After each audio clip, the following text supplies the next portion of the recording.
এনে নতুন বাংলা চিন্তা ভাবনাকে তারা রুখে দেওয়ার চেষ্টা করতেছেন, কিন্তু এই ওসমান হাদিকে হত্যা করে বাংলাদেশকে রুখে দেওয়া যাবে না। আজকে এক ওসমান হাদিকে আপনি শারীরিকভাবে মৃত্যুবরণ করাইতে পারেন অথবা মারতে পারেন, তার যে আদর্শ রয়েছে তাকে আপনি কিভাবে মারবেন?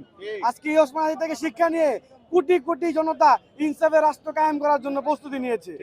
এবং যেই ওসমান হাদির হত্যার পিছনে তারাই দায়ী যারা বাংলাদেশের জনগণকে গোলাম হিসেবে আটকে রাখতে চায়, যারা বাংলাদেশের মানুষকে স্বাধীনভাবে বাঁচতে দিতে চায় না, যারা চায় না যে বাংলাদেশের মানুষ স্বাধীনভাবে মাথা উচ্চ করে দাঁড়াক, অন্যায়ের বিরুদ্ধে কথা বলুক, ইনসাফের রাষ্ট্র বাংলাদেশে প্রতিষ্ঠা হোক, এইগুলো যারা চায় না তারাই ওসমান হাদিকে হত্যা করেছে।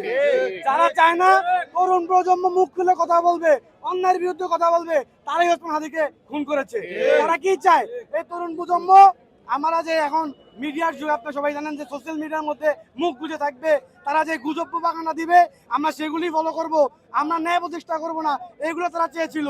আর এই ওসমান হাদি চেয়েছিল এই অন্যায়কে ভেঙে দিয়ে ইনসাফ প্রতিষ্ঠা করতে, ন্যায় প্রতিষ্ঠা করতে, এইগুলো তাদের পছন্দ হয় নাই, সেই জন্য তারা ওসমান হাদিকে আজকে হত্যা করেছে।